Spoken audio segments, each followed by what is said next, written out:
শুনছেন ABC radio FM 89.2 শুরু হয়ে গেছে কুয়াশা, আর সাথে আছে শারমিন এবং প্রতিবারের মতন এবারও আছে আমাদের কাছে দুটো গল্প। অর্থাৎ প্রথম গল্প শুনবো এখন, আর তারপরে চলে যাব কুয়াশার মূল কাহিনী শুনতে। আজকে প্রথম গল্পর নাম, যেটি একটু পরেই আমরা শুনছি, তার নাম হচ্ছে পানি মুড়ার কবলে। লিখেছেন মানিক বন্দ্যোপাধ্যায় এবং পড়ে শোনাবে সেতু। প্রথমে শুনবেন গল্পের প্রথম পর্ব, তারপর একটা বিরতি নিয়ে চলে যাব গল্পের দ্বিতীয় পর্বে, তারপর আবারও ফিরছি। তাহলে আসুন, আমন্ত্রণ জানাচ্ছি আপনাকে পানি মুড়ার কবলে, মানিক বন্দ্যোপাধ্যায়ের লেখা গল্পে এবং পড়ে শোনাবে সেতু। কুয়াশা কুয়াশা কুয়াশা।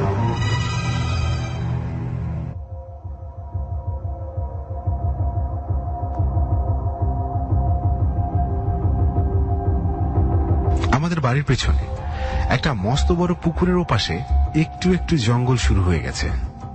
সেই জঙ্গলের মধ্যে এক জায়গায় মুসলমানদের একটা কবরস্থান। তারপর থেকে বেশ ঘন জঙ্গল। সে বছর আমার বাবা কলকাতা থেকে ট্রান্সফার হয়ে গেলেন আলিপুরদুয়ার। আমাদের বাড়ি পাওয়া গেল শহর ছাড়িয়ে অনেকটা দূরে।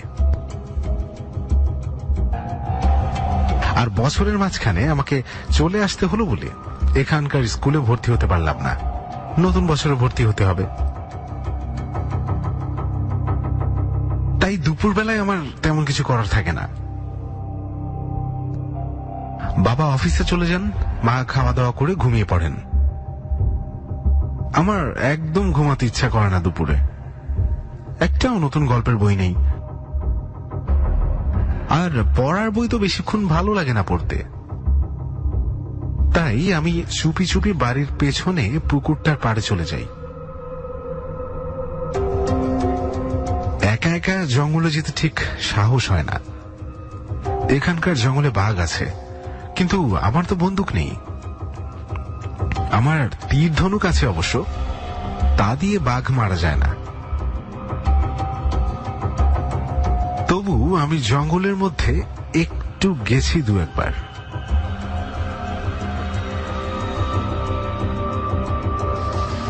কিন্তু ওই কবরখানাটার পাশ দিয়ে যেতেই বেশি করে গা ছমছম করে।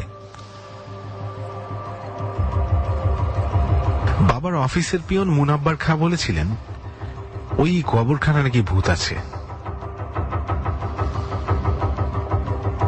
আমি এদিক ওদিক তাকাই, কখনো ভূত দেখতে পাই না, কিন্তু কিরকম যেন একটা বোটকা গন্ধ পাই। আর থাকতে ইচ্ছে করে না, এক ছুটে ফিরে আসি।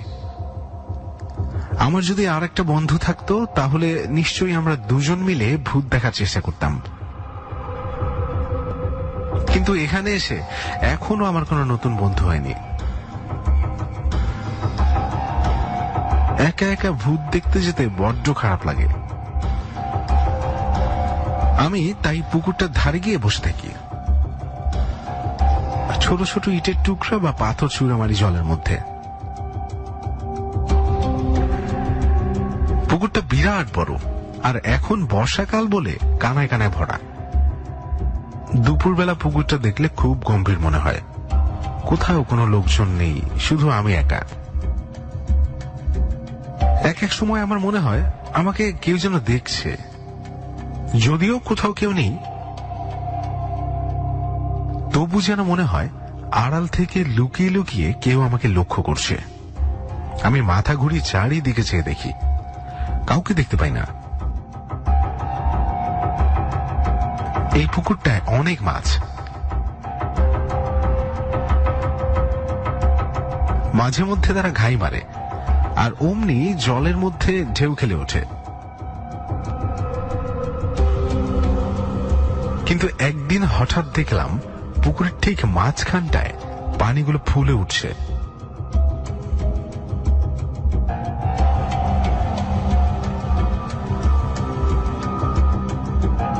মনে হচ্ছে বিরাট কোনো একটা প্রাণী দাপাদাপি করছে। এত বড় তো মাছ হতে পারে না, কিন্তু কিছুই দেখতে পেলাম না।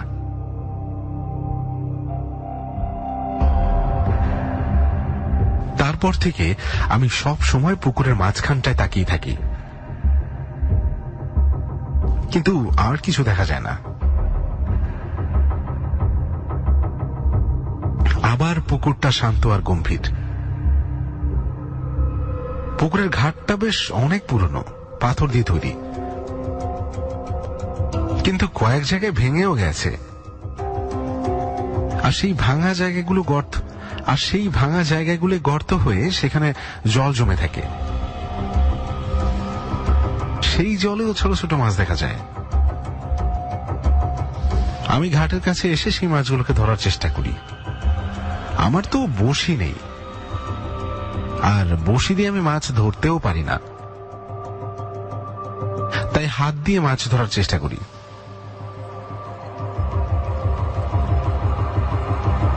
এক ধরনের মাছ যার জলের তলায় মাটিতে চুপচাপ শুয়ে থাকে,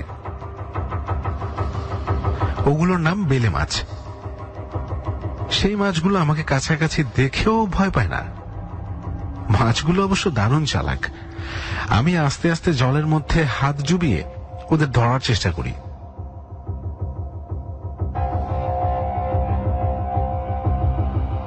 ওদের একেবারে গায়ের কাছে হাত দেওয়ার পর শুরুত করে পালিয়ে যায়। পাথরের তলার মধ্যেও অনেকখানি গর্ত আছে, সেখানেই লুকিয়ে পড়ে। মাছ ধরার ঝুঁকে আমি জলের মধ্যে নেমে দাঁড়িয়েছি। এমন সময় কে যেন ডাকলো, এই বাবলু। আমি চমকে উঠলাম। সঙ্গে সঙ্গে পিছনে তাকিয়ে দেখি কেউ নেই তো। তাহলে আমায় কে ডাকলো? স্পষ্ট শুনলাম, অনেকটা ঠিক আমার মায়ের মতো গলা। কিন্তু মা তো ঘুমাচ্ছেন, তাহলে কে ডাকলো? খুব কাছ থেকে আবার। মাই কি আমাকে ডেকে চট করে কোথাও লুকিয়ে পড়লেন? জল থেকে উঠে এসে আমি ঘাটের চারপাশে খুঁজলাম, কেউ নেই। কাছেই একটা মস্ত কদম ফুলের গাছ, সেখানে কেউ লুকিয়ে থাকতে পারে, কিন্তু তাও তো নেই। অমনি আমার খুব ভয় করতে লাগলো। কেউ কোথাও নেই, তাহলে আমায় ডাকলো কে? আমি যে স্পষ্ট শুনতে পেয়েছি।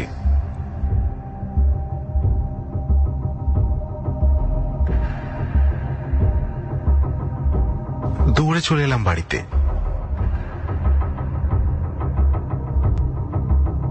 দোতলায় এসে দেখলাম মা অঘরে ঘুমাচ্ছেন।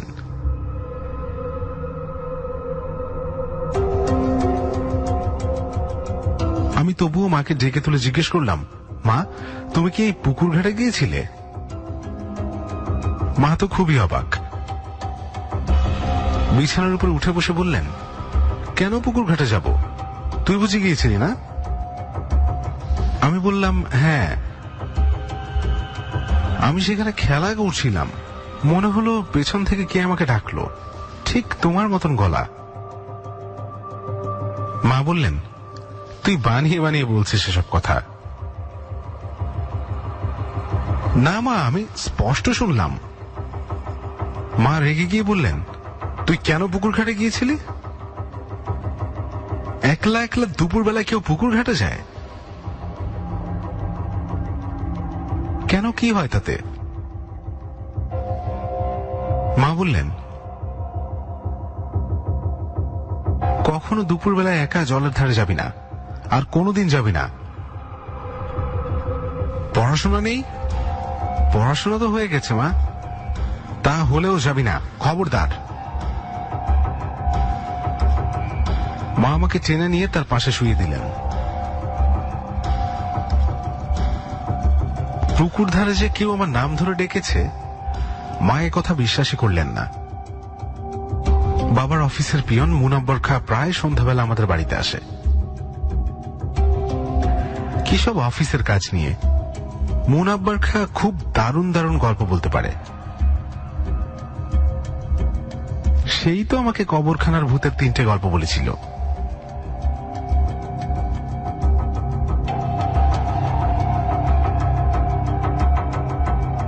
সেদিন সন্ধ্যাবেলা আমি মুনাব্বর খাকে জিজ্ঞেস করলাম, এই পুকুর ঘাটের মধ্যে কত বড় মাছ আছে বলো তো, তুমি জানো? মুনাব্বর খাঁ জিজ্ঞেস করল, কেন বলে তো খোকা বাবু? আমি বললাম, একদিন দুপুরবেলা আমি দেখেছিলাম পুকুরের ঠিক মাঝখানে একটা প্রকাণ্ড জিনিস জলের মধ্যে দাপাদাপি করছিল। সেটা যদি মাছ হয় তাহলে নিশ্চয়ই সেটা এই ঘর সমান হবে। মুনাব্বর খাঁ হঠাৎ গম্ভীর হয়ে গেল। তারপর বলল, খোকা বাবু, দুপুরবেলা পুকুর পাড়ে কখনো একলা যেও না, যেতে নেই। কেন? গেলে কি হয়? অনেক রকম বিপদ হয়, তুমি জানো না? এইসব পুরনো পুকুরে পানি মুড়া থাকে। পানি মুড়ো আবার কি? পানি মুড়া জানো না? পানি মুড়া হচ্ছে জলের ভূত। দেখ, জলের মধ্যে আবার ভূত থাকে নাকি? ওমা, তুমি পানি মুড়ার কথা শোনোনি? এ তো সবাই জানে। পানি মুড়া বড়দের কিছু বলে না, কিন্তু ছোটদের জলের তলায় টেনে নিয়ে যায়। মুনাব্বর খাঁ, তুমি পানি মুড়া দেখেছ? হ্যাঁ, 3 বার দেখেছি। তাদের মাথাটা হয় কুমিরের মতন আর গাটা মানুষের মতন। এইসব পুকুর জানো তো খুব পুরনো, আগেরকার দিনের রাজাদের আমলের। এইসব পুকুরের মাঝখানে গাদ্দি থাকে। গাদ্দি আবার কি? গাদ্দি মানে হচ্ছে সুড়ঙ্গ। সেই সুড়ঙ্গ চলে গেছে অনেক দূরে, একেবারে পাতাল পর্যন্ত।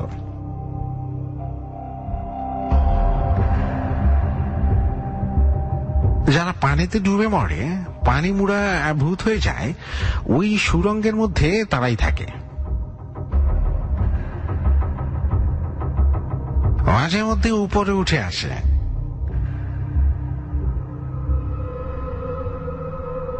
পানি মুড়াদের সঙ্গে আবার কবরখানার ভূতদের খুব ঝগড়া। পানি মুড়া উপরে উঠে এলেই কবরখানার ভূতরা তাড়া করে যায়। আমি একবার দেখেছিলাম একটা পানি মুড়া আর একটা কবরখানার ভূত খুব ঝটাপটি লড়াই করছে।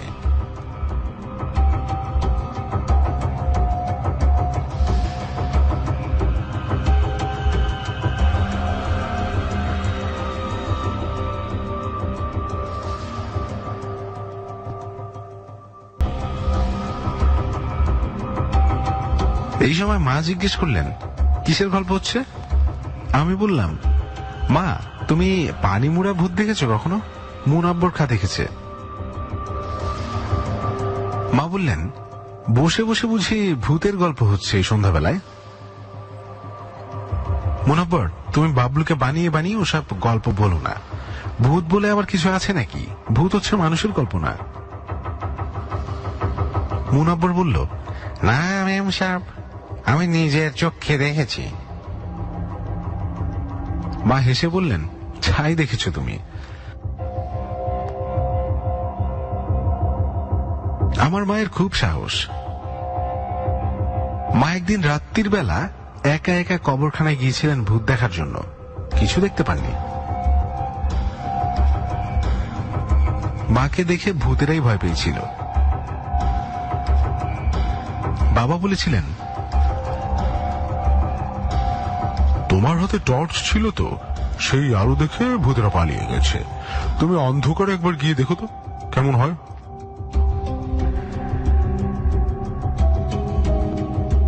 মা বলেছিলেন, ওখানে অনেক সাপ খোপ, অন্ধকারে গেলে যদি সাপে কামড়ায়। আমি ভূতের ভয় পাই না, কিন্তু সাপকে ভয় করি।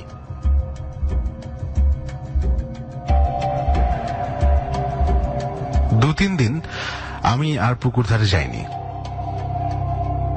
কিন্তু আমার মন ছটফট করে। দুপুরবেলা কি শুয়ে থাকতে ভালো লাগে কারোর? মা ঘুমিয়ে পড়েন, আমার যে ঘুম আসে না।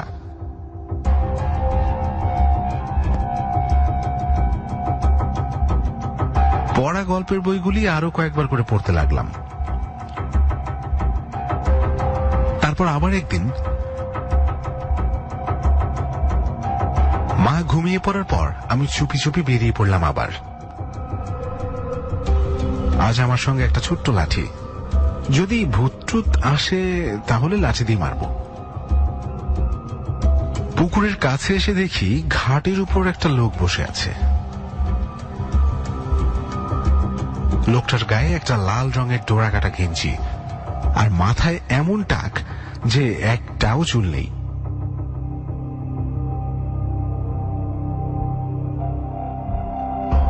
লোকটা জলের মধ্যে পা ডুবিয়ে বসে জলে ঢেউ তুলছে, সারা গা ভেজা। লোকটা এলো কোত্থেকে?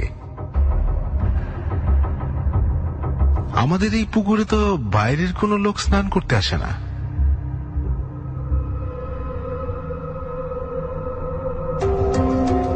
আমি খুব কাছাকাছি চলে আসার পর লোকটি পেছন দিকে তাকিয়ে আমাকে দেখল। দেখেই যেন দারুণ ভয় পেয়ে গেল।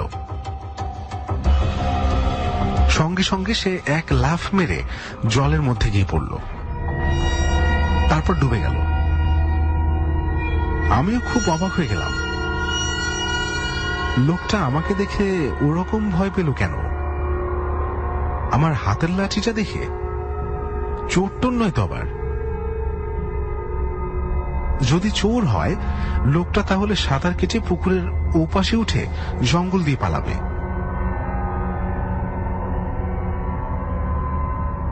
আমি জলের দিকে তাকিয়ে রইলাম, কিন্তু লোকটা সেই যে ডুব দিয়েছে আর উঠছে না।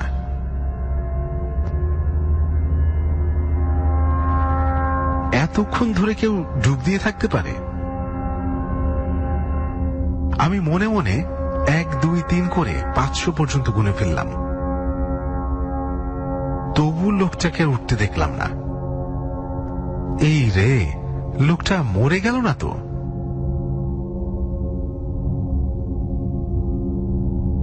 আমাকে দেখে ভয় পেয়ে জলের মধ্যে লাফিয়ে পড়েছে। হয়তো লোকটা সাঁতারই জানে না। তাহলে কি এক্ষুনি ছুটে গিয়ে লোকজন ডাকা উচিত?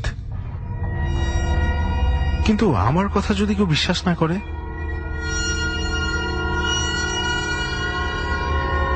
আরো একটু দেখার জন্য আমি জলের পাশে এসে দাঁড়ালাম।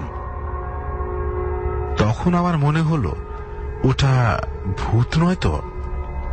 ওই কি পানিমুড়া? কিন্তু একদম মানুষের মতন দেখতে। মুনাব্বর খাঁ যে বলেছিল পানিমুড়ার মুখটা কুমিরের মতন, এই যে একদমই মানুষের মতন, শুধু টাক মাথা। শুধু তাই নয়, লোকটা যখন আমার দিকে ফিরে তাকিয়েছিল তখন দেখেছি ওর চোখের উপর ভুরুও নেই, সারা গায়ে কোনো লোম নেই। মুনাব্বর নিশ্চয়ই মিথ্যা কথা বলেছিল। সে পানিমুড়া কোনোদিনও দেখেনি।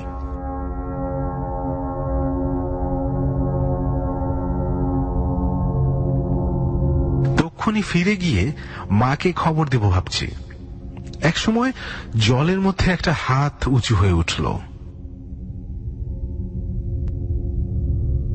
শুধু একটা হাত। আমি ভাবলাম লোকটা এবার উঠে আসবে। তাহলে পানিমুড়া নয়, কোনো চোরই নিশ্চয়ই। শুধু হাতটাই উঁচু হয়ে রইল, আর কিছু না। লোকটার মাথাও দেখা গেল না।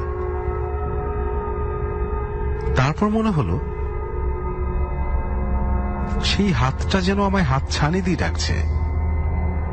সেই হাতে লম্বা লম্বা আঙ্গুল, তাতে বিচ্ছিরি নখ। হাতটা ক্রমশ ঘাটের দিকে এগিয়ে আসছে। ঘাটের অনেক কাছে এসে আঙ্গুল নাড়তে লাগলো, ঠিক যেন আমায় ডাকছে। আমি চেঁচিয়ে জিজ্ঞেস করলাম, তুমি কে? তখন দেখলাম জলের মধ্যে দুটো চোখ আমার দিকে তাকিয়েছে এক দৃষ্টে। চোখ দুটো মাছের মতন, পলক নড়ছে না, কিন্তু মাছের নয়, চোখ দুটো সেই লোকটার। আমার একবার ইচ্ছে হলো পালিয়ে যাই। আবার ভাবলাম দেখি না শেষ পর্যন্ত কি হয়। আমার তো হাতে লাঠি আছেই। এবারে সেই হাতটা খুব কাছে চলে এলো। মনে হলো যেন আমার পা চেপে ধরবে। এই সময় কে যেন পেছন থেকে আমার নাম ধরে ডাকলো, বাবলু, বাবলু। কিন্তু তখন আমার পেছনে তাকাবার সময় নেই। আমি লাঠি দিয়ে খুব জোরে মারলাম সেই হাতটার উপর। ঠিক লাগলো কিনা বুঝতে পারলাম না। হাতটা জলের মধ্যে ডুবে গেল। আবার কেউ আমার নাম ধরে ডাকলো, বাবলু। পেছন দিকে তাকিয়ে দেখি কেউ নেই। সামনে জলের উপর সেই হাতটা আবার উঁচু হয়ে উঠছে। আমি লাঠি দিয়ে যেই আবার মারতে গেলাম, অমনি সেই হাতটা লাঠিখানা চেপে ধরে একটা হ্যাঁচকা টান দিল। আমি ঝপাং করে জলের মধ্যে পড়ে গেলাম।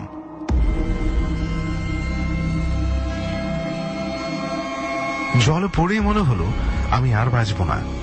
আমি যে সাঁতার জানি না, পানি মুড়ে আমার পা ধরে সুরঙ্গে টেনে নিয়ে যাবে। আমি একবার চেঁচিয়ে উঠলাম, মা, মা। জলের মধ্যে আমি হাবুডুবু খেতে লাগলাম। দম আটকে আসছে আমার। পানি মুড়ে এখনো আমার পা ধরেনি। আমি ছটফট করছি বলে খুঁজে পাচ্ছে না বোধহয়। এরই মধ্যে একবার কোন রকমে জল থেকে একটু মাথা উঁচু করে দেখলাম মাঠ দিয়ে ছুটে আসছেন আমার মা। আমি চিৎকার করতে চাইলাম, কিন্তু গলা দিয়ে শব্দ বেরোলো না। আমি তলিয়ে যেতে লাগলাম। মা পাড় থেকেই এক লাফ দিয়ে জলে পড়লেন। চোখ মেলে দেখলাম আমি আমাদের বাড়ির বাইরের ঘরে শুয়ে আছি। মা আর আমাদের রাধুনি আমার গায়ে গরম জলে সেঁক দিচ্ছেন। আমি চোখ মেলতেই মা বললেন, আমি বলেছিলাম না ওর পেটে বেশি জল ঢোকেনি, এই তো সব ঠিক হয়ে গেছে। মা যদি ঠিক সময় গিয়ে না পৌঁছতো তাহলে কি যে হতো ভাবতেও আমার আজও গা কাঁপে।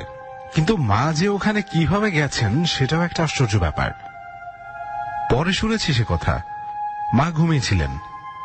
এমন সময় তার কানের কাছে কে যেন ডাকলো, মা, মা। ঠিক আমার গলা। মা চোখ মেলে দেখলেন কেউ নেই। তিনি বিছানায় উঠে বসলেন। তখন বাইরে থেকে আমার সেই মা ডাক শোনা গেল। তারপর পুকুর ঘাট থেকে। আমি জলে পড়ার সময় মা মা বলে ডেকেছিলাম ঠিকই, কিন্তু এত দূর থেকে মায়ের তো সেটা শুনতে পাওয়ারই কথা নয়। তবু মা শুনতে পেয়েছিলেন। মা আমার মুখের উপর ঝুঁকে পড়ে বললেন, বাবলু, তোকে আমি একা একা পুকুর ঘাটে যেতে বারণ করেছিলাম, তবু কেন গেলি? কেন জলে নেমেছিলি? আমি বললাম, মা, আমাকে পানি মুড়া টেনে নিয়ে যাচ্ছিল। মা বললেন, বাজে কথা। আমি বললাম, না না, সত্যি। মা বললেন, মোটেও না, তুই পা পিছলে জলে পড়ে গিয়েছিলি। মা কিছুতেই পানি মুড়ার কথা বিশ্বাস করলেন না। আমাদের রাধুনি বলল, হ্যাঁ দিদি, এসব পুরনো পুকুরে অনেক ভয়ের জিনিস থাকে। মা বললেন, সাঁতার না জানলে লোকে জল দেখে ওরকম অনেক ভয়ের জিনিস বানায়। আমি কাল থেকেই বাবলুকে সাঁতার শেখাবো। এরপর 7 দিনের মধ্যেই আমি সাঁতার শিখে ফেললাম। পানি মুড়াকে আর কখনো দেখিনি। তবে আমি সাঁতার কাটতে যেতাম নদীতে, ওই পুকুরে আর নয়।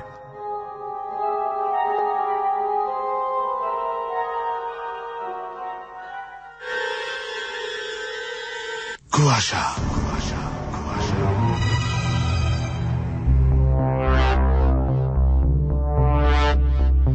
সবাইকে আরো একবার স্বাগত জানাচ্ছি কুয়াশার রাতে। সাথে আছে শারমিন, আর আপনি শুনছেন এবিসি রেডিও এফএম 89.2। এতক্ষণ শুনলেন কুয়াশায় মানিক বন্দ্যোপাধ্যায়ের লেখা পানি মুড়ার কবলে গল্পটি, আর যেটা পড়ে শোনালো সেতু। আর এখন সময় হয়ে গেছে আমাদের দ্বিতীয় কাহিনীতে যাওয়ার, অর্থাৎ কুয়াশার মূল কাহিনী, যার জন্য অপেক্ষা করে আছেন সবাই, সেটা শুনবো। আর আজকের কাহিনী লিখেছেন মশিউর রহমান শান্ত। আর এখন শুনবেন কাহিনীর প্রথম পর্ব। আসুন তাহলে শুনি কাহিনীর প্রথম পর্ব, তারপর আবারও ফিরে এসে কথা বলছি। আপনি আছেন কুয়াশায়, আর শুনছেন এবিসি রেডিও এফএম 89.2। কুয়াশা। ফারিন তাশফি আয়েশা একদমই দুরন্ত এক তরুণী। ছুটে চলতে সবচেয়ে বেশি পছন্দ করে, আর তাই ছুটে চলার পেশা সাংবাদিকতাকেই পেশা হিসেবে বেছে নিয়েছে। এই পেশার প্রতিটি অ্যাসাইনমেন্ট যেন তার জন্যই বানানো। তবে কোথাও কোনো একটা ঝামেলা আছে। অ্যাসাইনমেন্ট সব সাংবাদিকেরই থাকে, তবে এশা যেন একটু সবার থেকে আলাদা। আর তাই প্রতিটি অ্যাসাইনমেন্ট করে সে দায়িত্ব শেষ করে ফেলে না, বরং প্রতিটি রহস্যময় রিপোর্টের পেছনে দিনরাত লেগে থেকে চেষ্টা করে রহস্যের আসল রূপ বের করে নিয়ে আসার জন্য। তাই পেশাগত দায়িত্ব পালনের পাশাপাশি একটি সাম্প্রতিক ঘটনা তাকে খুব ভাবিয়ে তুলেছে। 10 বছরের একটি শিশুকে মানুষ কিভাবে ক্রিকেট ব্যাট দিয়ে বাড়ি দিয়ে মেরে ফেলতে পারে সেটা কিছুতেই সে বুঝে উঠতে পারে না। আর তাই পুরো ব্যাপারটা ভেবেই সে সপ্তাহের একদিন ওই ফ্যামিলির সাথে কথা বলতে আসে। এসে জানে খুনি ধরার কাজ গোয়েন্দাদের, তারপরেও তার সাহায্য নিয়ে যদি কোনো খুনি ধরা পড়ে তাহলে সেটাই বা কম কি। এসে এখন যে দোতলা বাড়িটার সামনে দাঁড়িয়ে আছে, আজ থেকে 25 দিন আগে এই বাড়ির পিচ্ছি একটি ছেলে খুন হয়েছে। পুরো ব্যাপারটাই রহস্য রয়ে গেছে, কারণ 10 বছরের শিশুকে কেউ খুন করবে এটা কারো মাথাতেই ছিল না। ফ্যামিলি দেখে যেটা মনে হচ্ছে নিতান্তই সহজ সরল ফ্যামিলি, কারোর সাথে কারোর কোনো ঝামেলা নেই। তবু এই বাড়ির একটি শিশুকে মেরে ফেলা হলো। কাহিনী তো অবশ্যই কিছু আছে, কিন্তু কি সেটা নিয়েই প্রতিনিয়ত ভাবছে এশা। ওই খুন নিয়ে ভাবতে ভাবতেই দোতলা বাড়ির মূল দরজায় নক করল। অপরিচিত একজন মহিলা দরজা খুলে দিলেন। এশার কাছে অপরিচিত হওয়াটাই স্বাভাবিক, কারণ ওই পিচ্ছির বাবা মা আর পিচ্ছির চাচু ছাড়া আর কারোর সাথে এশার কথা হয়নি। মহিলা দরজা খুলে দিয়ে ইশারায় ভেতরে চলে যেতে বলল এশাকে। এশাকে দেখে মৃত শিশু রাজুর মা পুনম এগিয়ে আসলো। কেমন আছেন আপনি? আমার কি আর ভালো থাকার কথা, কিভাবে যে দিন পার করছি কিছুই বুঝতে পারছি না। আসলে আপনাকে সান্ত্বনা দেওয়ার ভাষা তো আমার জানা নেই, কিন্তু আপনার ব্যথাটা আমি অনুভব করছি। আচ্ছা, একটা প্রশ্ন আগেও করেছিলাম, এখনো করছি। আপনাদের কি পারিবারিকভাবে কারোর সাথে শত্রুতা ছিল? আমরা তো কারোর সাথে পাশে কখনোই থাকি না, আমাদের সাথে কারো শত্রুতা কেন থাকবে? আচ্ছা, যেদিন রাজু মারা গেল সেদিনের পুরো ঘটনা কি আমাকে বলা যায়? আপনাকে তো আগেই বলেছি, আলাদা করে তেমন কোনো ঘটনাই সেদিন ঘটেনি। আমাদের এখানে বালির মাঠে প্রতিদিন রাজু খেলত, সেদিনও গিয়েছিল, কিন্তু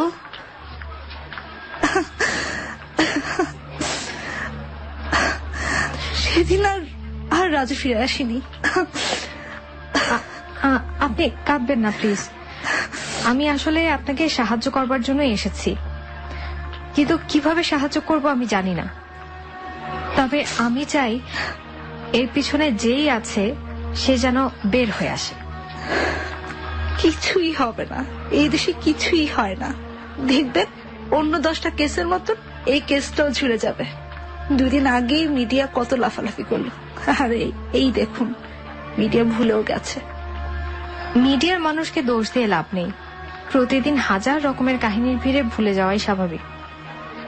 তবে আপনি টেনশন করবেন না, আমি আপনার পাশে থাকব। যতক্ষণ পর্যন্ত আসল খুনি বের না হবে আমি এটার পিছু ছাড়ব না। আপনি আবার এসেছেন? আপনাকে না বলেছি আমাদের সাংবাদিকের কোনো সাহায্যের দরকার নেই?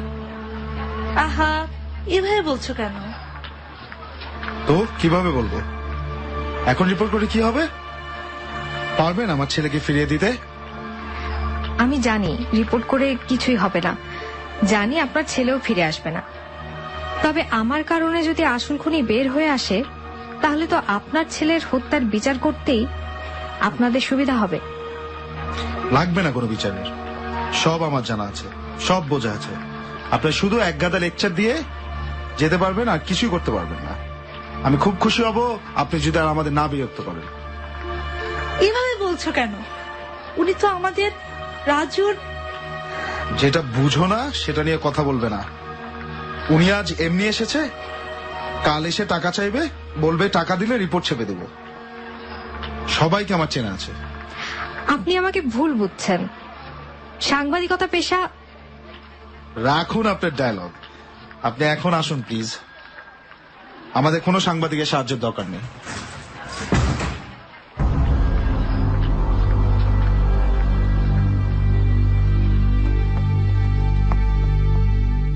এসে বাসা থেকে বের হলো, ঠিক বের হলো না, অপমান করে বের করে দেয়া হলোই বলা যায়।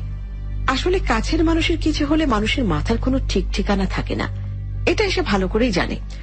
তাই এসে সেই রাজুর বাবা মা অর্থাৎ বিপ্লব আহমেদ এবং পুনমের উপর মোটেও রাগ করল না, বরং বের হয়ে কিছুক্ষণ সে নিজের মতো করে চিন্তা করল।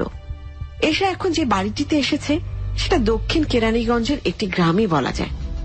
আবার গ্রাম বলে ভুল হয়ে যাচ্ছে, এখানে সবকিছুই শহরের মতো, শুধু ঢাকা থেকে একটু দূরে, তাই অনেকেই গ্রাম বলে থাকে। তবে একটা ব্যাপার এসা খুব ভালো করে খেয়াল করেছে, এত বড় ঘটনা ঘটে যাওয়ার পরেও এই বাড়িতে তেমন কোনো মানুষের হই হুল্লোড় নেই। একটা শিশুকে ব্যাট দিয়ে বাড়ি দিয়ে মেরে ফেলা চারটিখানি কথা না, আশেপাশের কিছু মানুষের সাথে এই ব্যাপারে একটু কথা বলা দরকার। এসা মনে মনে নিজেকে নিজে চ্যালেঞ্জ দিয়েছে, যেভাবেই হোক এই শিশু রাজুর হত্যাকারীকে সে অবশ্যই বের করে আনবে। এর জন্য যদি সাংবাদিকতা চাকরি ছেড়ে দিয়ে সারাদিন সারা রাত লাগিয়ে খুনি খুঁজতে হয়, তাহলে এসে সেটাই করবে। বাসা থেকে বের হয়ে চলে গেল ওই মাঠে, যে মাঠে খুন হয়েছিল রাজু নামে সেই 10 বছরের শিশুটি। সেখানে একটা ছেলে দাঁড়িয়ে আছে, খুব বেশি বয়স না, 20-22 হবে। এসা সেই ছেলেটির সামনে গিয়ে দাঁড়ালো। এসা প্রয়োজন ছাড়া কারোর সাথেই যে কথা বলে না, পেশাগত কারণে হলে অবশ্য ভিন্ন ব্যাপার। তবে কেন জানি মনে হলো এই ছেলেটিকে কিছু একটা জিজ্ঞেস করলে সে কোনো না কোনো তথ্য পাবে। এরকমটা কেন মনে হলো এসার, সেটা এসা নিজেও জানে না। অনেকটা না জেনেই সে ছেলেটিকে জিজ্ঞেস করলো, আপনি কি এখানে প্রায়ই দাঁড়িয়ে থাকেন? জি, আমাকে কিছু বলছেন? বলছিলাম, আপনি কি এখানে প্রায় দাঁড়িয়ে থাকেন? না, মাঝে মাঝে দাঁড়াই। যখন কোনো কিছু করতে ভালো লাগে না তখন আমার এখানে দাঁড়িয়ে থাকতে ভালো লাগে। ও আচ্ছা, আমি এশা। আপনি? আমি তন্ময়। আপনার বাসা কি এখানেই? হ্যাঁ, ওই যে সামনের বাড়িটা দেখছেন, সেটাই আমাদের বাড়ি। আপনার? আমার বাসা ধানমন্ডিতে। এখানে এসেছিলাম একটা কাজে, আমি সাংবাদিকতা করি, কিছু ব্যাপারের খোঁজ করতে এসেছিলাম আর কি।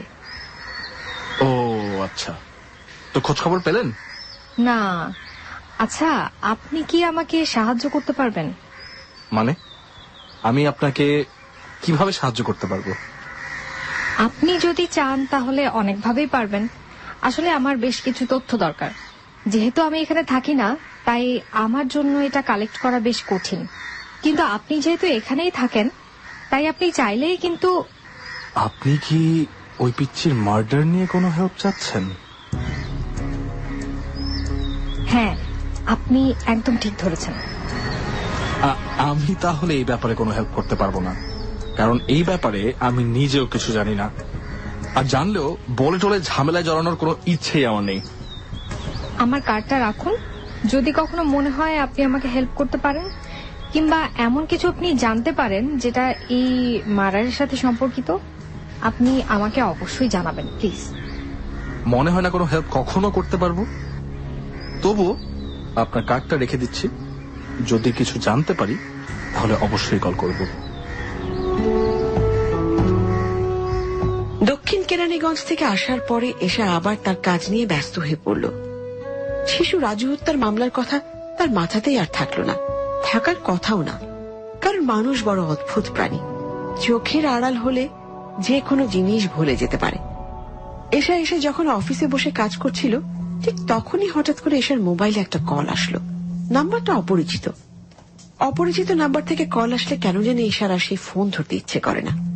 বেশিরভাগ সময় দেখা যায় অকারণে বদমাস টাইপের লোক ফোন করে খেজুরে আলাপ শুরু করে দেয়। তাই ইচ্ছে করেই এসব ফোন না ধরে কাজে মনোযোগ দিল। কিন্তু যে ফোন করেছে সে নাছোড় বান্দা, ফোনের পর ফোন করেই যাচ্ছে। অবশেষে বিরক্ত হয়ে এসে ফোন ধরল। হ্যালো, আসসালামু আলাইকুম, কে বলছেন? তন্ময় বলছিলাম। সরি, কোন তন্ময়? আপনার সাথে আমার কিছুদিন আগে দেখা হয়েছিল, আপনি আমাকে নাম্বার দিয়েছিলেন, মনে আছে কি আপনার? না, ঠিক মনে পড়ছে না। আপনি আমার বাসার সামনে এসেছিলেন, একটা ব্যাপারে সাহায্যও চেয়েছিলেন। বাসা কোথায় জানো আপনার? দক্ষিণ কেরানীগঞ্জে। আপনি এসেছিলেন তো? হ্যাঁ হ্যাঁ হ্যাঁ, ও আই এম সো সরি, আমি আসলে কাজের চাপে পড়ে একদম ভুলে গেছিলাম। যাই হোক, কেমন আছেন আপনি? জি ভালো আছি। আপনি আমার কাছে হেল্প চেয়েছিলেন, আমি ছোট একটা ইনফরমেশনও পেয়েছি।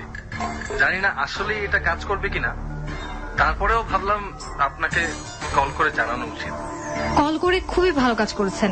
আমি আপনার সাথে দেখা করেই পুরো বিষয়টা জানবো। আসলে আহামরি কিছু না, আপনি চাইলে আমি মোবাইলে বলে দিতে পারি। মোবাইলে বলতে হবে না, আমি সামনাসামনি শুনবো। আমি আপনার নাম্বারটা সেভ করে রাখছি, আমি এসে আপনাকে কল করব। আচ্ছা ঠিক আছে, আপনি তাহলে কবে আসবেন আমাকে জানিয়েন। আচ্ছা ঠিক আছে, থ্যাংক ইউ।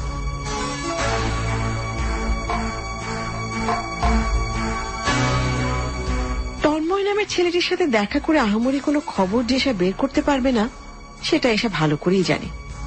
তবুও এসে হেরে যাওয়ার মেয়ে না। যেহেতু সে ঠিক করে রেখেছে যেভাবেই হোক সে শিশু রাজুর হত্যার পেছনে যারা ছিল তাদের বের করবে, তাই কোনো কিছুকে সে ফেলনা হিসেবে দেখছে না।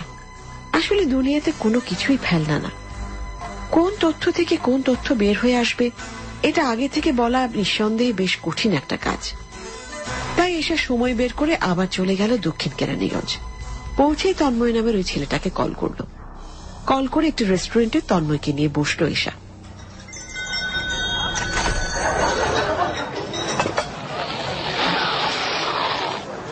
এখন বলুন, কি কি ইনফরমেশন পেলেন? আহামরি তেমন কিছু না। ছেলেটি মারা যাওয়ার কিছুদিন আগে তার বাসায় একটা চুরি হয়েছিল। কি চুরি হয়েছিল? কিছুই চুরি করতে পারেনি চোর, তবে চোর চুরি করতে গিয়ে ধরা পড়ে যায়, তারপর মারধর করে ছেড়ে দেওয়া হয় তাকে। তবে আমি যতদূর শুনেছি চোর মূলত ওই রাজুর ঘরেই গিয়েছিল চুরি করতে। রাজুর ঘরে কি আলাদাভাবে এমন কিছু ছিল যেটা খুব মূল্যবান? আমি সেটা জানি না, আমি ওদের বাসায় কখনোই যাইনি। তবে রাজুকে আমি চিনতাম, ও তো প্রায় সারাক্ষণই এই বালির মাঠে থাকতো। ওর ফ্যামিলি দেখে তো বেশ শিক্ষিত মনে হলো।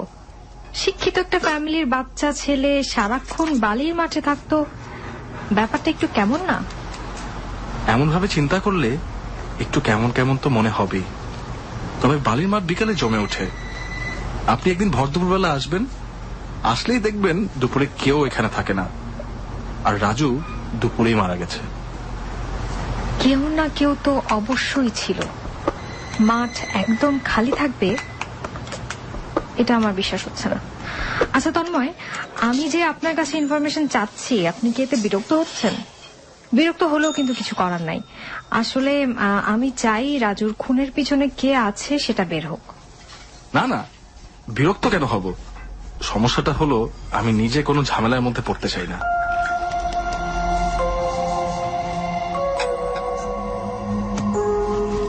আপনি আবার কিভাবে ঝামেলায় পড়বেন? এই যে ধরুন চোর, পুলিশ, থানা, হাজত, এগুলো আমার কাছে ঝামেলাই মনে হয়। না, আপনি কোনো ঝামেলায় পড়বেন না। আচ্ছা, রাজুর চাচার নাম জানো কি? হাসান ভাইয়ের কথা বলছেন? রাজুর বাবা অর্থাৎ বিপ্লব ভাইরা তো দুই ভাই। উনি মানুষ কেমন? ভালোই, একটা মাল্টিন্যাশনাল কোম্পানিতে জব করেন। ওনার সাথে একটু কথা বলা দরকার ছিল। আপনি ডিরেক্ট ওনাদের বাসায় চলে যান, তাহলেই তো হয়। না, ওনার বাসায় গিয়ে হবে না, আমাকে যা করতে হবে বাইরে থেকেই করতে হবে। আচ্ছা, যে চোরটাকে ধরা হয়েছিল তার ব্যাপারে আর কিছু কি জানেন? একদমই ছিচকে চোর, হিরোইন খেয়ে টাল হয়ে পড়ে থাকে নাকি সারাদিন। নামটা কি জানো? হ্যাঁ মনে পড়েছে, আখি। চোর কি মেয়ে? না ছেলে, নাম আখি, কিন্তু সবাই ডাকে আইক্কা চোর। কোন ছেলে নাম যে আখি হয় সেটাই ভাবিনি কখনো। যাই হোক, আপনাকে ধন্যবাদ। আমি আবার কিছু জানতে চাইলে আমাকে প্লিজ আর একটু হেল্প করবেন। আপনার কিছু জানতে চাওয়ার থাকলে আমাকে ফোন দিয়েন, আমি খোঁজ খবর নিয়ে জানিয়ে দেব। জানার তো অনেক কিছুই আছে। যাই হোক, আজ যাই। আপনাকে আমি অবশ্যই ফোন দেব। ভালো থাকবেন। থাকতে চোর কেন ওই বাচ্চার ঘরে যাবে? বাচ্চার কাছে কি এমন কিছু ছিল যেটা চোরের দরকার? নাকি এটা নিতান্ত একটা বিচ্ছিন্ন ঘটনা? নাকি এমন কিছু যে চোরকে ইচ্ছে করে সেই ঘরে পাঠানো হয়েছিল? আবার এমনও তো হতে পারে এই চোরের সাথে সেই শিশু অর্থাৎ রাজুর হত্যার কোনো সম্পর্কই নেই। এসা অকারণে এটা নিয়ে ভাবছে। হ্যাঁ, এরকমই হবে। তবে সবচেয়ে ভালো হয় যদি এটা নিয়ে আরো বিস্তারিত জানা যায় তাহলে। কিন্তু সেটা কি করে সম্ভব? এসার মাঝে মাঝে আফসোস হয় মনে হয় জীবনে সাংবাদিক না হয়ে যদি গোয়েন্দা কিংবা পুলিশ অফিসার হতো তাহলে সে অনেক কিছুই করতে পারত। হঠাৎ মনে হলো রাজুর ছোট চাচার সাথে তো ওভাবে কথা বলা হয়ে ওঠেনি। এসব তন্ময়কে ফোন করে রাজুর চাচা অর্থাৎ হাসানের পুরো ডিটেল বের করবার চেষ্টা করল। ডিটেল বের করে একদিন রীতিমতো হাজির হয়ে গেল হাসানের অফিসে। অফিসে গিয়ে অ্যাপয়েন্টমেন্ট নিয়ে হাসানের সাথে বসে পড়ল কথা বলবার জন্য। আপনি বোধহয় আমাদের বাসাতে কয়েকবার গিয়েছিলেন, ভাবি বলছিলেন আপনার কথা। হ্যাঁ, আমি বেশ কয়েকবার গিয়েছি আপনাদের বাসায়। আপনার সাথে তেমন কথা হয়নি, তাই ভাবলাম আপনার সাথে পরিচিত হই। আর রাজু? হ্যাঁ, আমার ভাতিজা। কিভাবে যে এত বড় একটা ঝড় এসে গেল কিছুই বুঝলাম না। আপনাদের কি কারোর সাথে কোনো শত্রুতা ছিল? ঠিক শত্রুতা না, তবে জায়গা নিয়ে একবার একটা বেশ ঝামেলা হয়েছিল, বেশ বড় সড়ই ঝামেলা।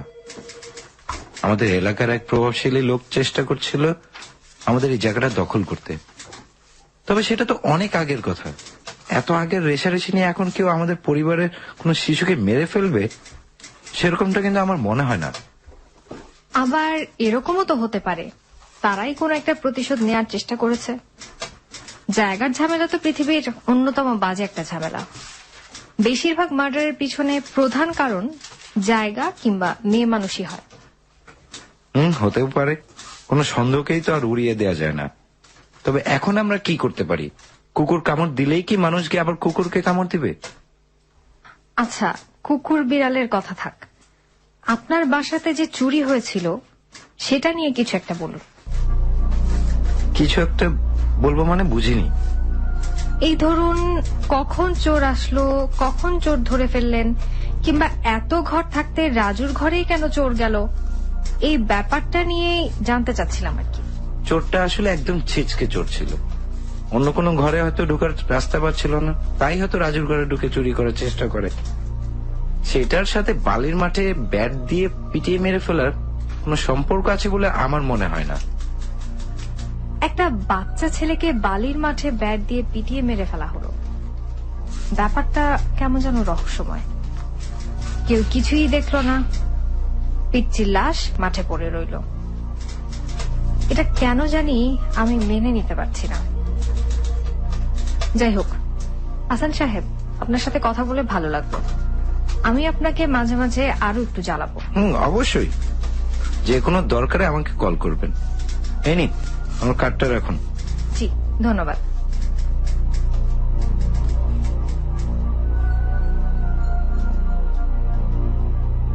কিছু কিছু মানুষ থাকে যাদের মাথায় একবার কিছু ঢুকে পড়লে সেটা সহজে আর বের হয় না। এশার মাথা ঠিক সেরকমই। একবার একটা জিনিস ঢুকে পড়লে সেটা বারবারই মাথার ভেতর ঘুরতে থাকে। রাজুর হত্যার ব্যাপারটি ঠিক সেরকম ভাবেই এশার মাথার ভেতর ঘুরতে থাকলো। 10 বছরের একটা বাচ্চা নিশ্চয়ই একা খেলতে যাবে না, তার সাথে কোনো না কোনো বাচ্চা অবশ্যই ছিল। কিন্তু আফসোসের বিষয়, রাজুর সাথে এমনিতে যারা খেলা করে তারা কেউই সেদিন সেখানে ছিল না। এসা অনেক চেষ্টা করেও ব্যাপারটা নিয়ে মুখ খুলতে পারল না। অবশেষে ক্লান্ত হয়ে সে আবার প্রায় 1 সপ্তাহ পর রাজুর মা পুনমের ওখানে গেল। সময়ের সাথে সাথে কষ্ট ফিকে হয়ে এসেছে। পুনম বাসাতেই ছিলেন। এশাকে দেখে প্রথমেই বললেন, সরি, আসলে বিপ্লবের মাথাটা আসলে ঠিক নেই।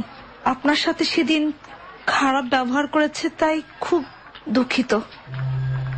বিপদে মানুষের মাথা ঠিক থাকে না, সেই সময়ের কথার জন্য দুঃখিত বলার কিছু নেই। পুলিশ এসেছিল, বলল তারা তদন্ত করছে, তবে খুনিকে সেটা এখনই বলতে পারবে না। পুলিশের কথা বাদ দিন তো, তারা এতই বেশি তদন্ত করতে থাকে যে আসল খুনি ধরাছোঁয়ার বাইরেই চলে যায়।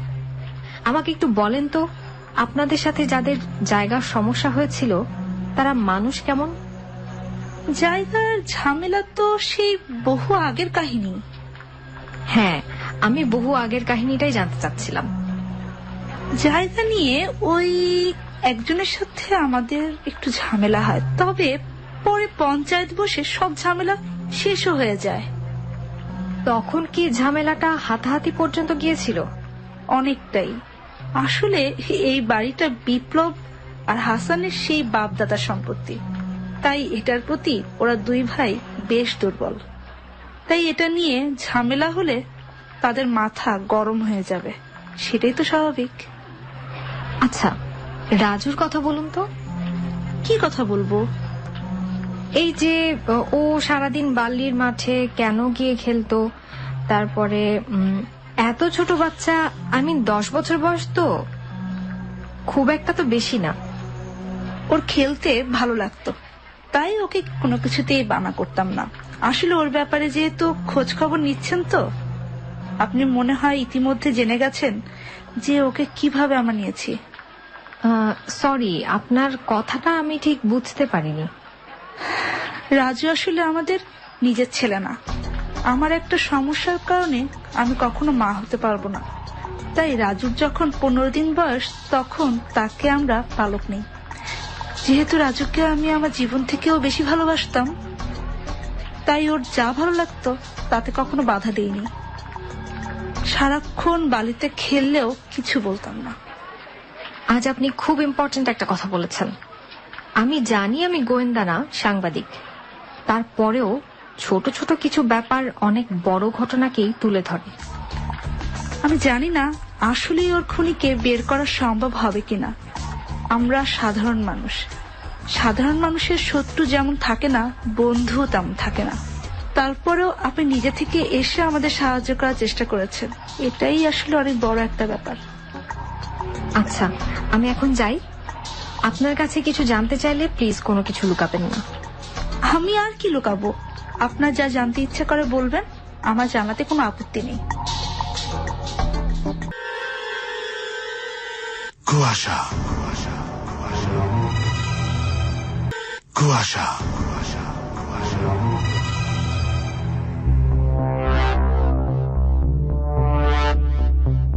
এবিসি রেডিও FM 89.2 কুয়াশায় এতক্ষণ শুনছিলেন আজকের গল্পের প্রথম পর্ব, যেখানে আমরা দেখেছি ছোট্ট একটি বাচ্চাকে খুন করা নিয়ে আজকের কাহিনী এগিয়ে চলেছে।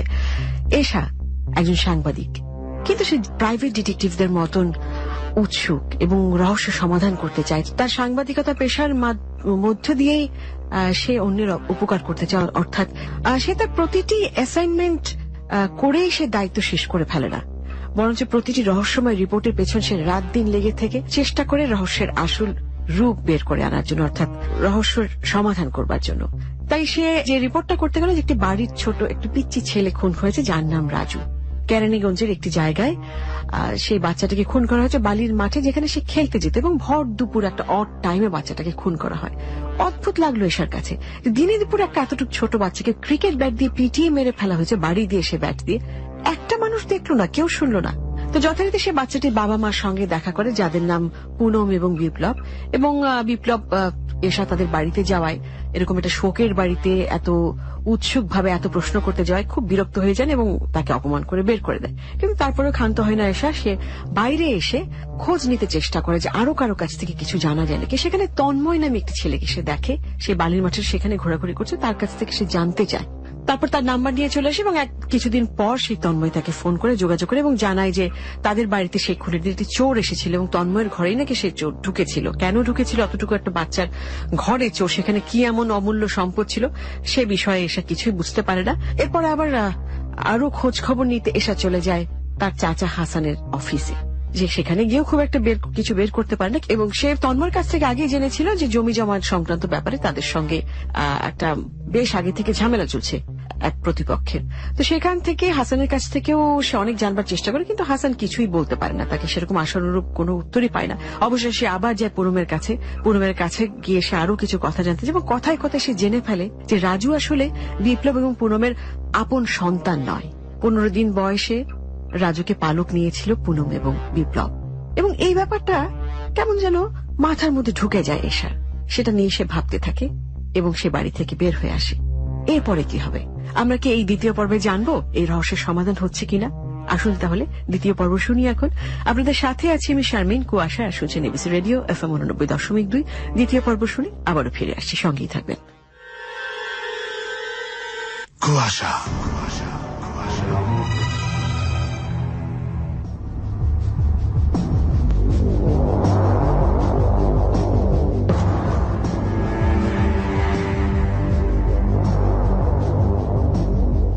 এসা বের হয়ে ফোন করলো তন্ময়কে। যে রহস্যের জটলা সে দেখতে পাচ্ছিল, সেই জটলা খুলতে শুরু করেছে, আরো খুলবে। কারণ এসা হচ্ছে পুরোই একটা কচ্ছপ।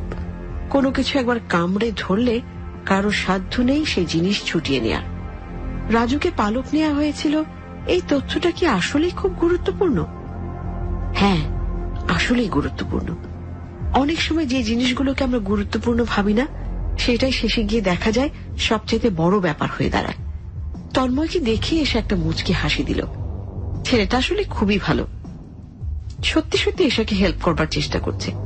কিন্তু শুধু একজনের হেল্প নিয়ে যদি খুনি বের করে ফেলা যেত তাহলে তো ভালোই হতো। এসে তন্ময়কে নিয়ে আবার একটা রেস্টুরেন্টে বসলো, বসেই বলল, আচ্ছা, ওই আইক্কা চোরকে কি বের করা সম্ভব? হ্যাঁ হ্যাঁ, অবশ্যই সম্ভব। ছিটকে চোর, এদিকে সেদিকে ঘুরে বেড়ায়। আমার সাথে কথা বলার ব্যবস্থা করে দিতে পারবেন আপনি? একটু চেষ্টা করলেই পারবো। কেন বলুন তো, আপনার কি মনে হয় এই খুন আইক্কা চোর মানে আখি করেছে? করতেও তো পারে, তবে আমি একটা হিসাব পেয়ে গেছি। খুন যে করেছে সে মুখ্য বিষয় না, খুন যে করিয়েছে সেই আসল ক্রিমিনাল। মানেটা এখন পরিষ্কার করে বলতে চাচ্ছি না, তবে খুব শীঘ্রই জেনে যাবেন। এখন বলুন কি খাবেন? আমি কিছুই খাবো না, আমি বরং উঠি, আর আমি ওই চোরকে খুঁজে পেলে আপনাকে জানাবো। একদমই কিছু খাবেন না? এটা কেমন কথা? অন্তত একটা কোল্ড ড্রিঙ্ক অর্ডার করি। না না, কিছুই অর্ডার করতে হবে না। আমার কাছে একটা ব্যাপার খুব হাস্যকর মনে হচ্ছে। কোনটা হাস্যকর মনে হচ্ছে? এই যে আমরা হাস্যকর ভাবে খুনি বের করবার চেষ্টা করছি। আমি জানি শেষ পর্যন্ত কিছুই বের করা হবে না, তারপরেও একটা হাস্যকর চেষ্টা। বের তো হতেই হবে। ঘটনার মূল কাহিনী না বের করে চলে যাব, এই ধরনের মানুষ আমি না।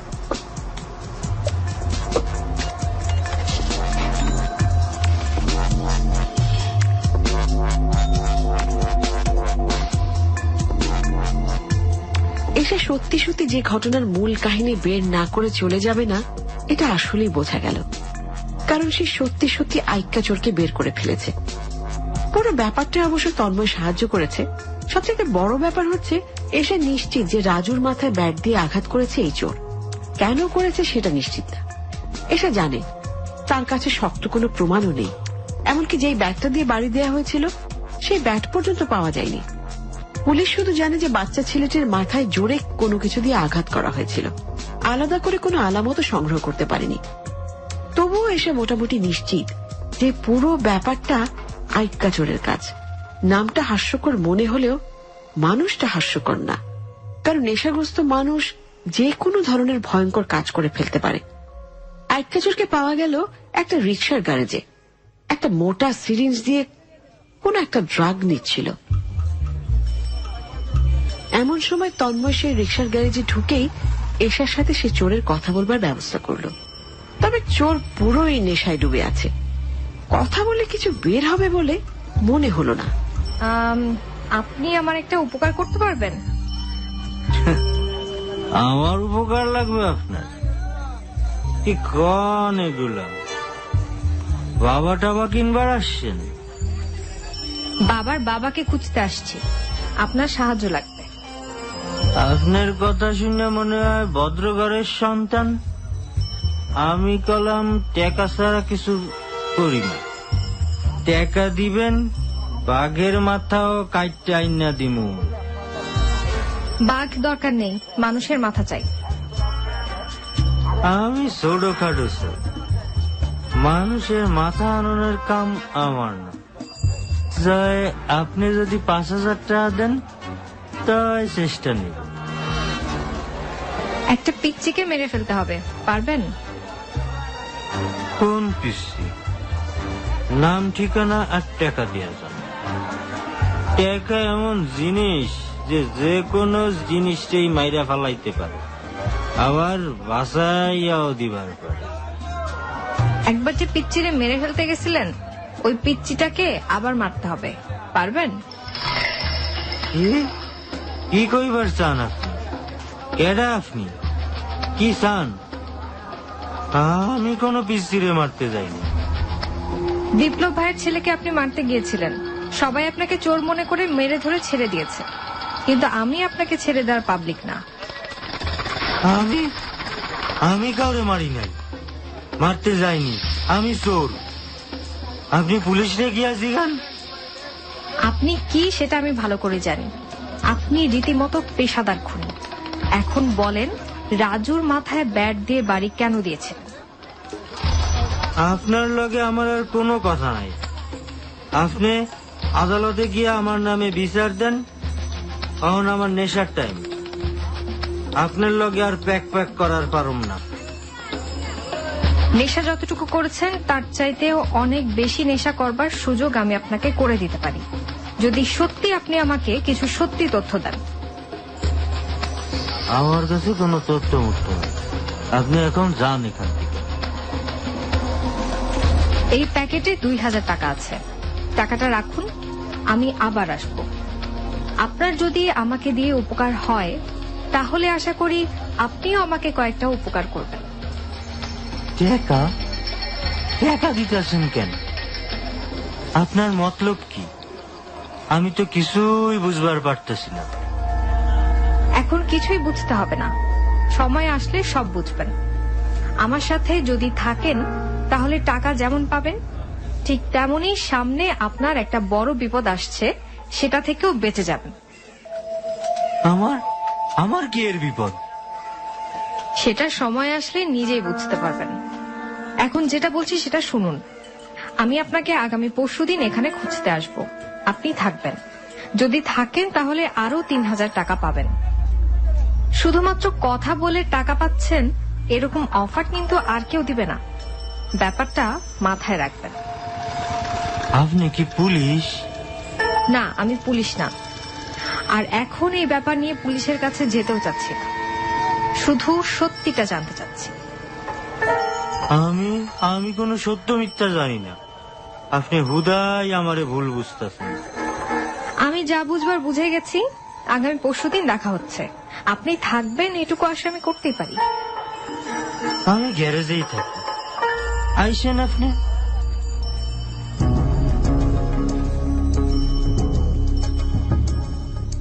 বিরক্ত, বোরিং না, শব্দগুলো ঠিক যাচ্ছে না। তন্ময় কোন শব্দ দিয়ে তার বিরক্তির প্রকাশ করবে সেটা সে বুঝতে পারছে না। এশা নামের এই সাংবাদিকের মাথায় কোন একটা ঝামেলা আছে। ঝামেলা না থাকলে অন্য কারো ছেলে মারা গেলে এমন করে কেউ মাথা ঘামায় নাকি?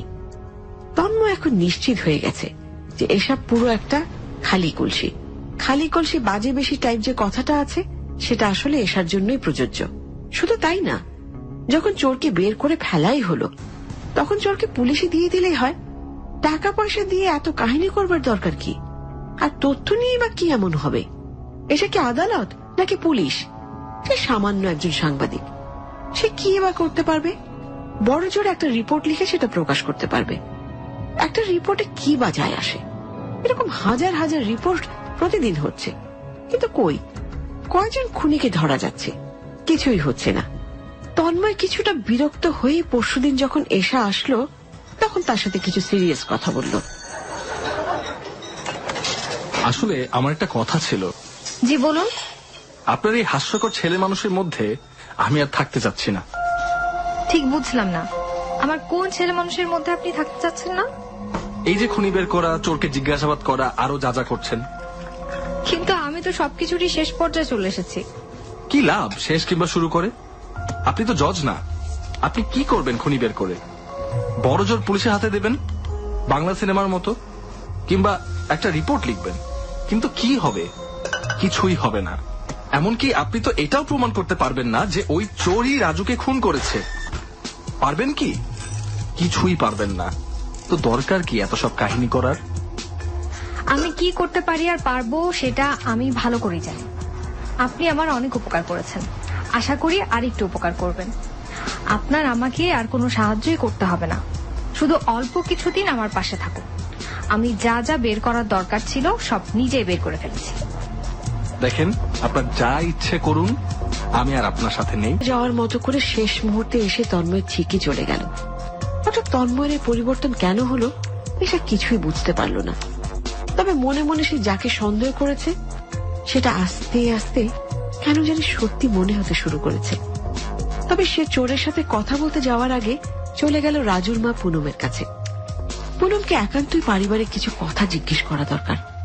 পুরো কথা জিজ্ঞেস করেই তারপর চোর লোকটার সাথে কথা বলতে হবে, পুরো কাহিনী নতুন করে শুনতে হবে। এই সময় কেন যে তন্ময় নামের ছেলেটি বেঁকে বসলো কে জানে।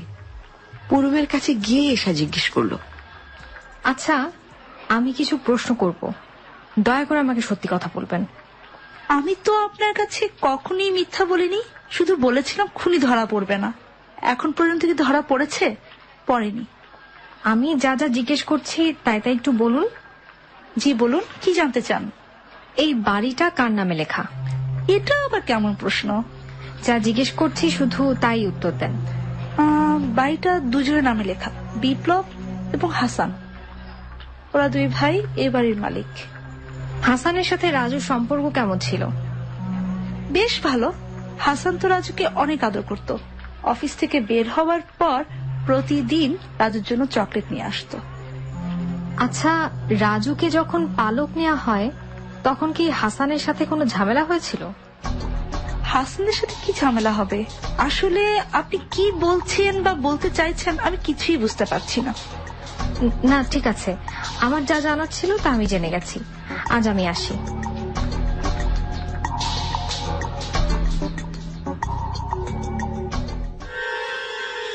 কুয়াশা।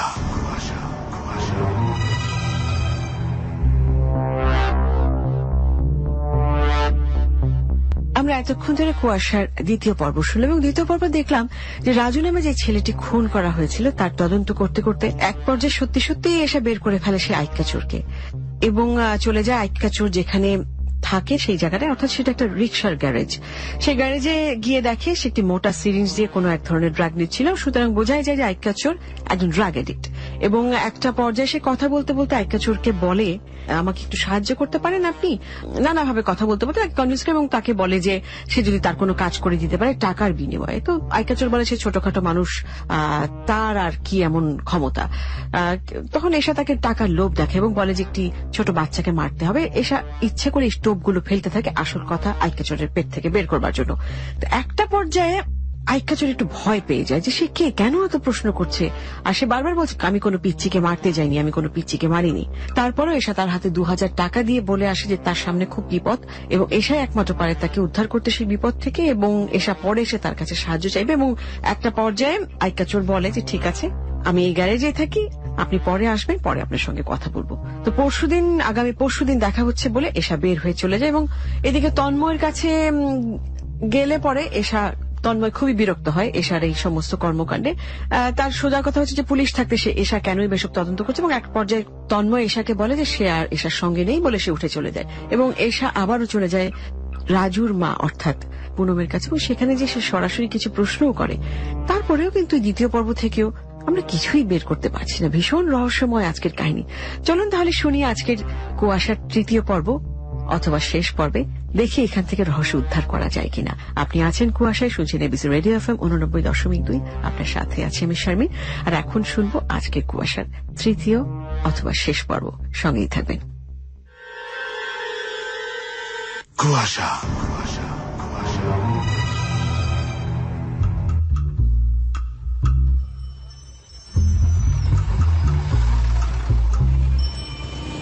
পুনমের কাছ থেকে বের হয়ে এসে সোজা চলে গেল সেই আইক্কা চোরের কাছে। চোর সেই রিক্সার গ্যারেজেই ছিল। কেন জানি মনে হচ্ছে চোর আজকে খুব একটা নেশা করেনি।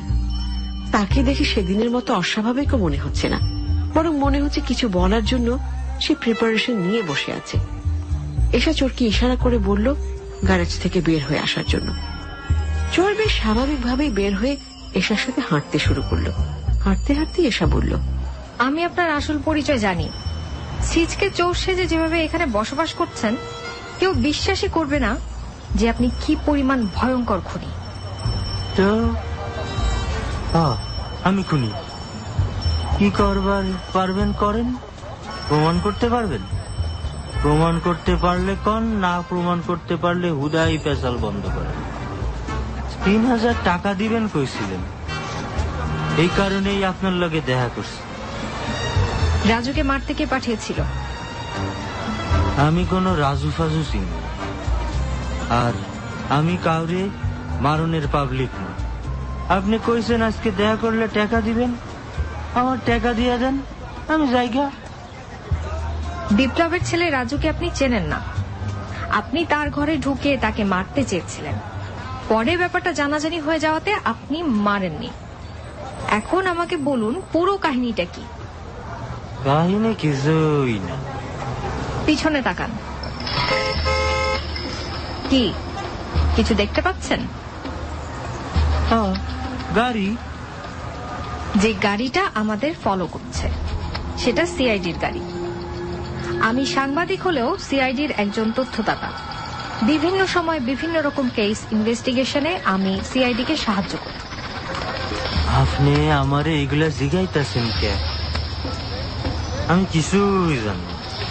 আপনারটা আমার লাগবো না, আমি গেলাম। এখন আর চাইলেও তো কোথাও যাওয়া যাবে না। ভালোভাবে বলেছিলাম, আপনার ভালো লাগেনি। এখন যখন পুলিশের ডলা খাবেন তখন আপনার ভালো লাগবে।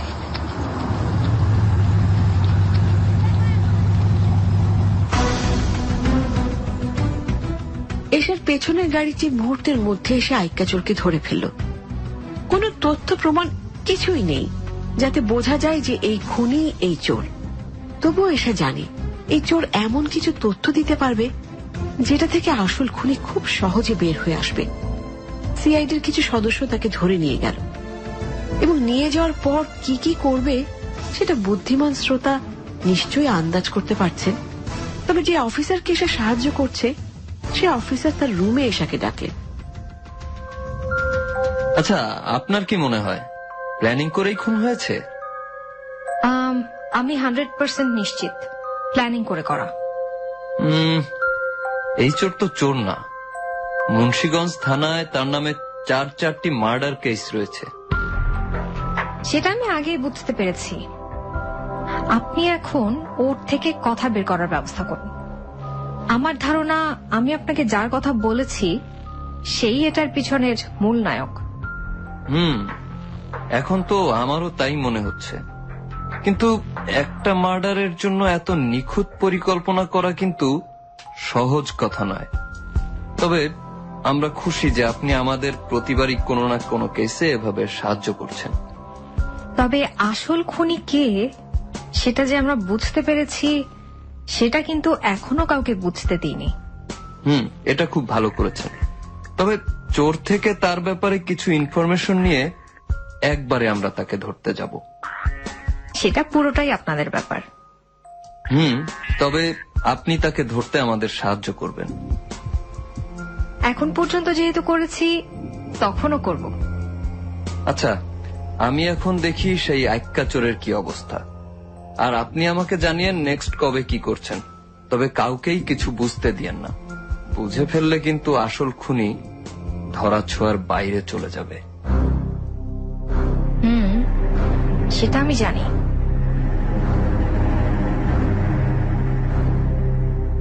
আইক্কাচোর, কি অদ্ভুত নাম। সে অদ্ভুত নামের মানুষটাকে এখন হাজতে রাখা হয়েছে। বেশ কিছুক্ষণ আগে তাকে যে শাস্তি দেওয়া হয়েছে সেই শাস্তির রেশ এখনো কাটেনি, মুখ দিয়ে এখনো লালা পড়ছে। এই অবস্থাতে হাজত থেকে নিয়ে আরো একটি বিশেষ রুমে নিয়ে যাওয়া হলো তাকে। সেখানে অফিসার অপেক্ষা করছে।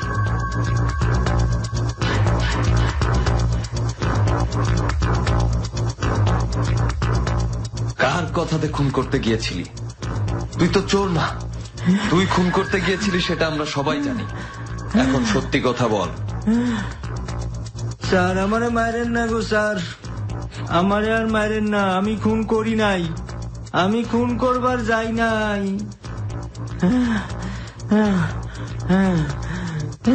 তোর যদি আরো ডলা না খাওয়ার ইচ্ছা থাকে তাহলে এক্ষুনি বল, রাজুরে মারতে গিয়েছিলি কেন?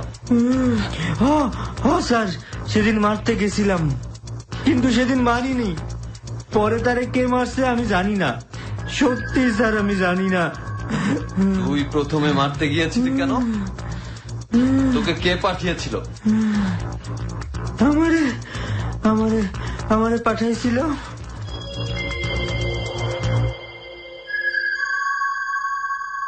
চোর যে নাম বলল সেটা শুনে অফিসার নিশ্চিত হয়ে গেল যে এশা যা ধারণা করেছিল সেটাই ঠিক। তবে একটা ব্যাপার দেখে অফিসারের খুব ভালো লেগেছে, সেটা হচ্ছে অদ্ভুত একটা ক্ষমতা আছে এশা নামের এই মেয়েটির। কিভাবে যেন প্রতিটা কেস সলভ করে ফেলতে পারে।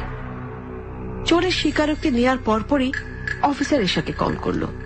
জি এশা, আপনি যা ধারণা করেছিলেন সেটাই সত্যি। তাহলে এখন কি করতে চাচ্ছেন? চোররূপী সেই ভয়ঙ্কর খুনি তো স্বীকারোক্তি দিয়েই দিয়েছে, এখন আর তাকে গ্রেপ্তার করতে আমাদের কোনো সমস্যা নেই। তাহলে আর দেরি কেন, আজই করে ফেলুন না।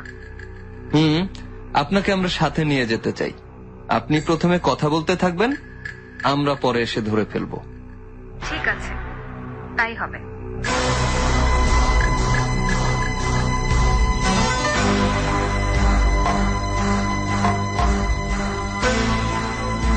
এসে এখন দাঁড়িয়ে আছে হাসান অর্থাৎ রাজুর ছোট চাচার অফিসের রিসেপশনে।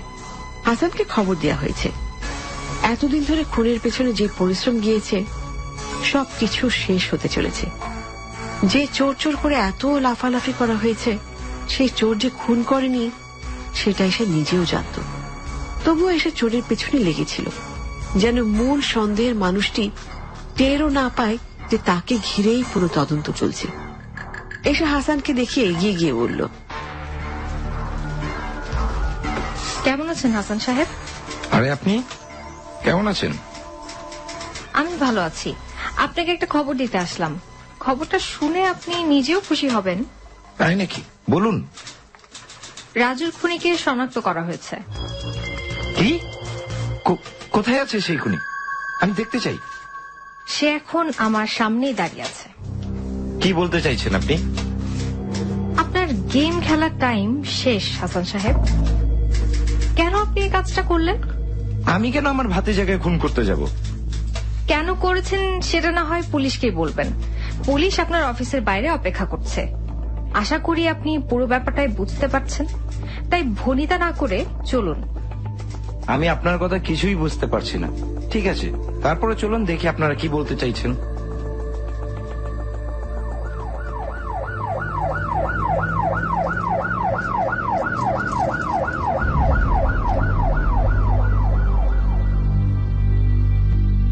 পুলিশ হাসানকে ধরে একদিনের মধ্যে পুরো সিচুয়েশন চেঞ্জ করে ফেলল। নিজের আপন চাচা যে ভাতিজাকে খুন করেছে এটা বিশ্বাস করতে আসলে যে কারো কষ্ট হবে। যদিও আপন বলা ভুল হচ্ছে, কারণ রাজুকে তো পালক নেওয়া হয়েছিল। এসে থানায় একটা রুমে গেল হাসানের সাথে কথা বলবার জন্য। হাসান বিধ্বস্ত অবস্থায় সেই রুমে বসে আছে। পুলিশ তার অবস্থা একদিনে খারাপ করে দিয়েছে বোঝাই যাচ্ছে। কেন এমন করলেন? ও আমাদের বংশের কেউ ছিল না। 10 বছরের একটা বাচ্চাকে ব্যাট দিয়ে বাড়ি দিতে একটুও কি কষ্ট হলো না আপনার? বাড়িটা আমার বাবা আমাদের 2 ভাইকে দিয়ে গিয়েছিল। ভাইয়ের কোনো বাচ্চা না হলেও আমার হতো, কিন্তু আমার ভাই বাড়ির অংশ প্রথমেই ওই ছেলের নামে করে দিয়েছিল। শুধুমাত্র এর জন্য আপনার ভাতিজাকে মেরে ফেললেন? রক্তের সম্পর্ক না হোক সে তো আপনার ভাতিজা। শুধুমাত্র একটা বাড়ির জন্য এমন করলেন? এটা শুধু বাড়ির জন্য নয়। সব কথাই যেহেতু সোজাসুজি বলছেন, যেদিন মেরেছেন সেদিনের ঘটনাটাও বলুন। সেদিন দুপুরে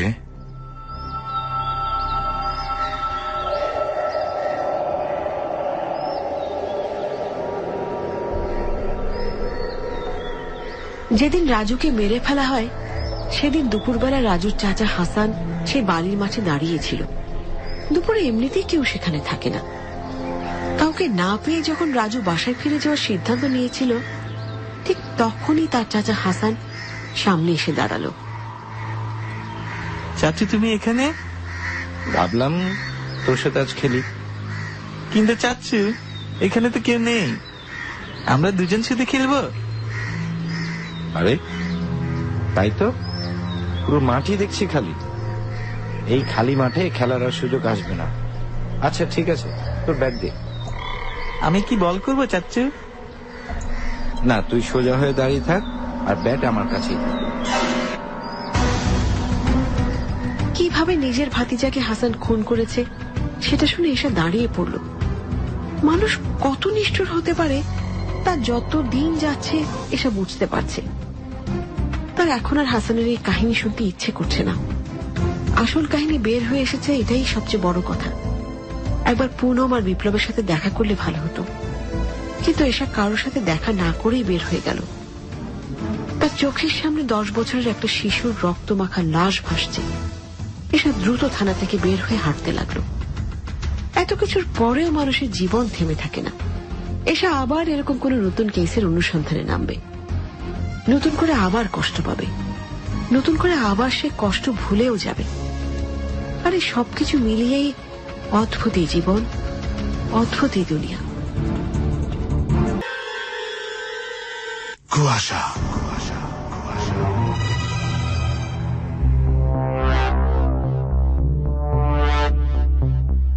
এবিসি রেডিও এফএম 89.2 চলছে কুয়াশা।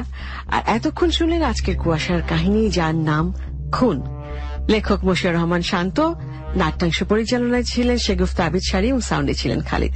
জানিয়ে দিচ্ছি আজকের এই রহস্যময় কাহিনীর বিভিন্ন চরিত্রে যারা অভিনয় করেছেন তাদের নামগুলো। এশার চরিত্রে অভিনয় করেছেন শাড়ি, তন্ময় চরিত্রে অভিনয় করেছেন সমন্বয়, আইক্কাচর হয়েছেন লোবান, পুনমের চরিত্রে বন্যা, বিপ্লবের চরিত্রে অভিনয় করেছেন শাহরিয়ার, হাসানের চরিত্রে জাহিদ, রাজুর চরিত্রে আপেল, অফিসারের চরিত্রে অভিনয় করেছেন মঞ্জুর। এই ছিল আজকের কুয়াশার কলাকুশলীদের নাম। আর শেষ হয়ে গেছে আজকের কুয়াশার সময়, অর্থাৎ আমাকে এখন বিদায় নিতে হবে। প্রতিশ্রুতি